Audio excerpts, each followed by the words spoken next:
नमस्कार। मैं आपको अब 36वां श्लोक गीता का और सुनाने जा रहा हूँ। देखिए, सबसे पहले हमको ओम नमो भगवते वासुदेवाय नमः, ओम नमो भगवते वासुदेवाय नमः, ओम नमो भगवते वासुदेवाय नमः, ओम नमो भगवते वासुदेवाय नमः। हरे कृष्ण हरे गोविंद मुरारे, हे नाथ नारायण वासुदेवा। हरे कृष्ण हरे गोविंद मुरारे, हे नाथ नारायण वासुदेवा। हमको पहले इसको कर लेना चाहिए प्रभु के नाम को। मैं आपको गीता भागवत मद भागवत सुनाता हूँ। और लिखा है 36वें श्लोक में, अनाचारोद भवम पाप भवाद्य यदि कृतम चायति अवक्ष्यम भक्षजम दोप स्पर्शम तथा। लिखा है कि मैं अब 37वां श्लोक के बाद ही इसका अर्थ बताऊंगा। ज्ञानाकृतं नित्यामिन्द्रियर्जितं चायति सत् सर्वं नाशमयति गीता पाठेन तत्क्षणात्। जो अनाचार से, निंदित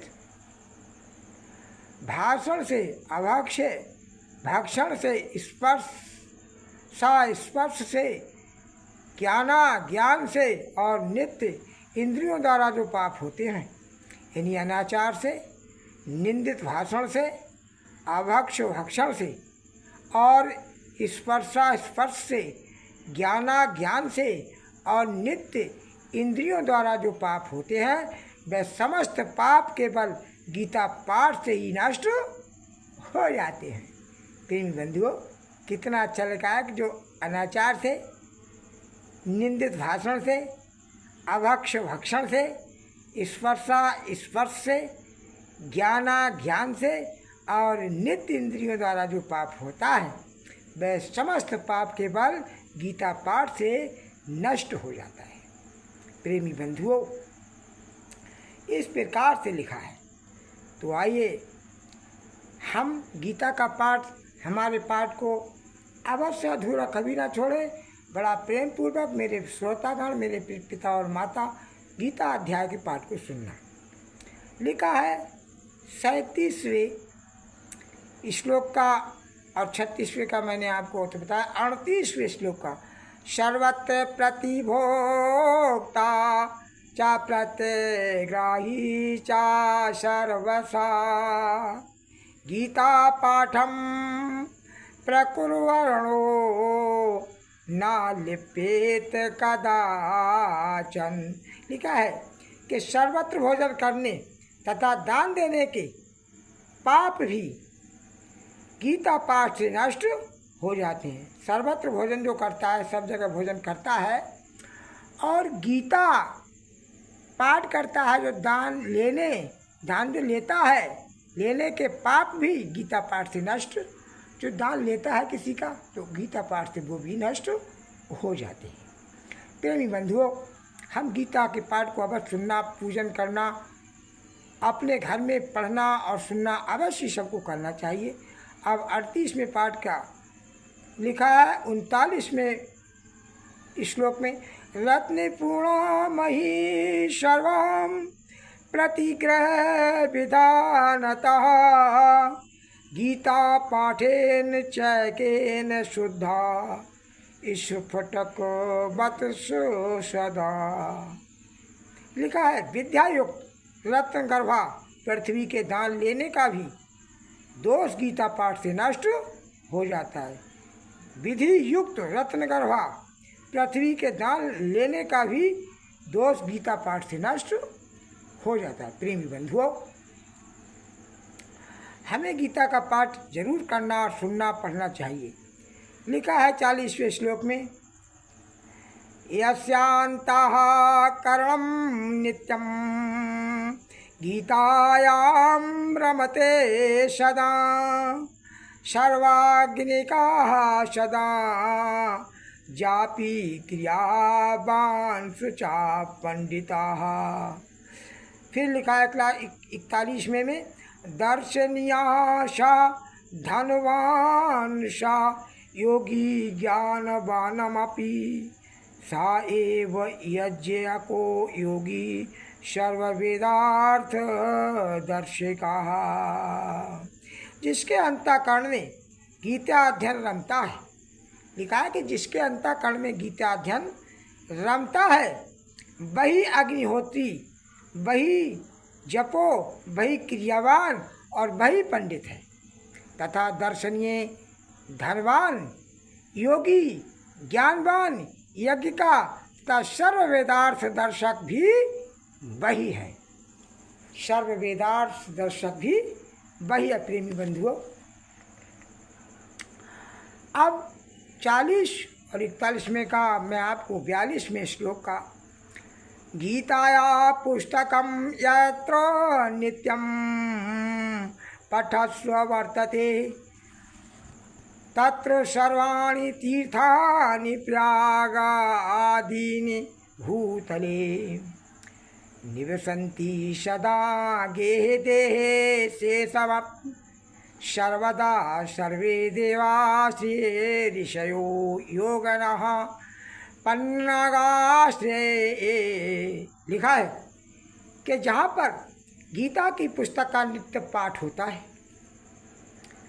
वहाँ प्रयाग आदि तीर्थ, देवता, ऋषि, योगी, पन्नग सदा विश्लोक और परलोक में वास करते हैं,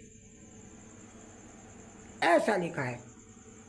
आगे लिखा है, गोपालो बालकृष्णो अपि नारदो ध्रुवपादये सहायो जायते शीघ्रम यत्र गीता प्रवर्तते।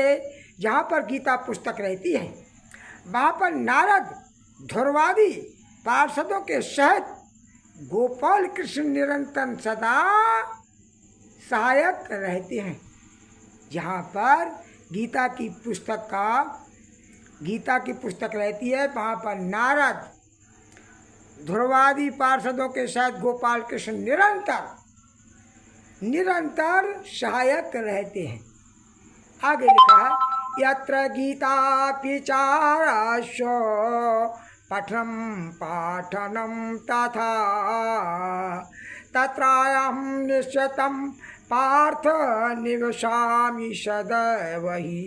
लिखा है, हे पार्थ, जहाँ पर गीता का विचार और पठन पाठन होता है वहाँ पर मैं सदैव वास करता हूँ। भगवान श्री कृष्ण ने लिखा है कि पार्थ, जहाँ पर गीता का विचार और पठन पाठन होता है वहाँ पर मैं सदैव वास करता हूँ। प्रेमी बंधुओं, हमें अवश्य ही सुनना चाहिए। आगे लिखा है, गीता में हृदयम पार्थ गीता में सारमोत्तम गीता में ज्ञानमय उग्रम गीता में ज्ञानम वयम। तो मेरे प्रेमी बंधुओं, गीता ही एक ऐसी पुस्तक है जो कि पापों का निस्तारण गीता के अंदर है। पार्थ, गीता मेरा हृदय। उन्होंने कहा भगवान कृष्ण ने कि गीता मेरा हृदय है, गीता ही मेरा उत्तम सार है और गीता ही मेरा उग्र ज्ञान है और गीता ही मेरा अक्षय ज्ञान है। गीता ही मेरा अक्षय ज्ञान है। प्रेमी बंधुओं, तो हम गीता के पाठ को नित्य सुने और नित्य गीता के पाठ को किया करें। प्रेमी बंधुओं, आगे क्या लिखा है, गीता में चोत्तमम स्थानम गीता में परम पदम गीता में परम गुहाय गीता में परमो गुरु। गीता ही मेरा उत्तम स्थान है और गीता ही मेरा परम पद, गीता ही मेरा परम पद है और गीता ही मेरा परम गुयो है और गुह्या, और गीता ही मेरा परम गुरु है। उन्होंने कह दिया कि गीता ही मेरा परम गुरु है। प्रेमी बंधुओं, आगे लिखा है गीता भयो अहम तिष्ठामि गीता में परम ग्रहम गीता ज्ञानम समाश्रतये त्रिलोकी पलायाभ्यायम। लिखा है कि हे अर्जुन, गीता ही मेरा उत्तम स्थान और परम गृह है, जिसको धारण करके मैं त्रिलोकी का पालन करता हूँ, त्रिलोकी का पालन करता हूँ। आगे लिखा है गीता में परम विद्या ब्रह्म रूप न संशय धर्म मात्राक्षर नित्यमनिवार्च पद अतिमका। निसंदेह है पार्थ, गीता ही मेरा परम विद्या और परम ब्रह्म रूप है। धर्म मात्र नाश रहित सनातन अनवर्च्य पद रूप यही मेरी गीता ही है। लिखा है कि यही मेरी गीता है। गीता नमामि वक्ष्यामि गुहानि शृणु पांडव कीर्तनार्थ सर्व पापानि विलयम यान्ति तत्क्षणात्। लिखा है कि हे पांडव, गीता के गुप्त नाम में तुमसे वर्णन करता हूँ। गीता के गुप्त नाम मैं तुमसे वर्णन करता हूँ कि जिसके कीर्तन से समस्त पाप क्षय हो जाते हैं, इन्हीं पाप नष्ट हो जाते हैं। प्रेमी बंधुओं, लिखा है आगे क्या लिखा है, कौन से उन्होंने नाम गीता के रखे हैं, कौन से नाम बताए हैं, आगे मैं बताता हूँ। गंगा गीता च सावित्री सीता। लिखा है उन्होंने कि गंगा गीता च सावित्री सीता सत्या सरस्वती ब्रह्म विद्या ब्रह्म बल्ली त्रिसंध्या मुक्ति गोहिनी आर्धुत माता चिदानंद भवधनी भवनाशिनी और वेदत्रयी परा अनंता तत्वार्थ ज्ञान मंजरी। लिखा है उन्होंने आगे फिर लिखा है 43 में इत्येतानि जपे नित्यम नरो निश्चला मानसा निस्रचला मानसा ज्ञान सिद्धि लवेक्ष शीघ्र तथा ने परम पदम। लिखा है कि उक्त गीता के 18 नाम स्थिर हैं। गीता के 18 नाम स्थिर हैं। भक्ति भाव से जो कोई जपता रहे उसको शीघ्र ही ज्ञान सिद्धि प्राप्त होती है और अंत में मोक्ष प्राप्त होता है। प्रेमी बंधुओं, अंत में मोक्ष प्राप्त होता है।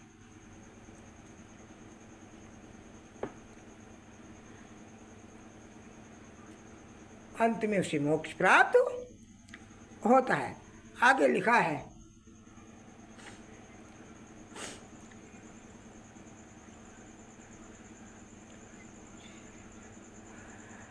ओम पठे असमर्था संपूर्ण तदर पाठमाचरेत तदा गोदानजम पुण्यम लभते नात्र संशया। यदि पूर्ण गीता का पाठ ना कर सके तो आधी गीता के पाठ से एक गोदान का फल निसंदेह से प्राप्त होता है। अगर पूरी गीता ना पढ़ सके तो एक ही आधी गीता से ही निसंदेह प्राप्त होता है। आगे लिखा है देखो त्रभागम पठमानस्तु सोम्याग फलम लभेत षडशम जपमानस्तु गंगा स्नान फलम लभेत। तीसरा भाग 6 अध्याय के पाठ करने से सोमयज्ञ और छठे भाग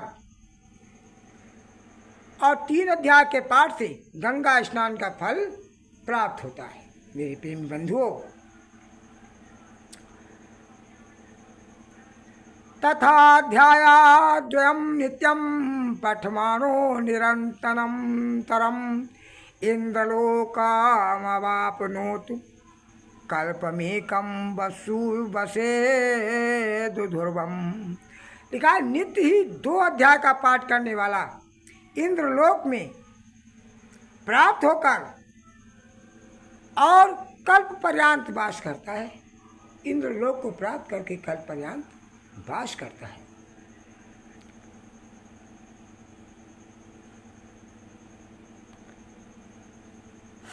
मेरे प्रेमी बंधुओं,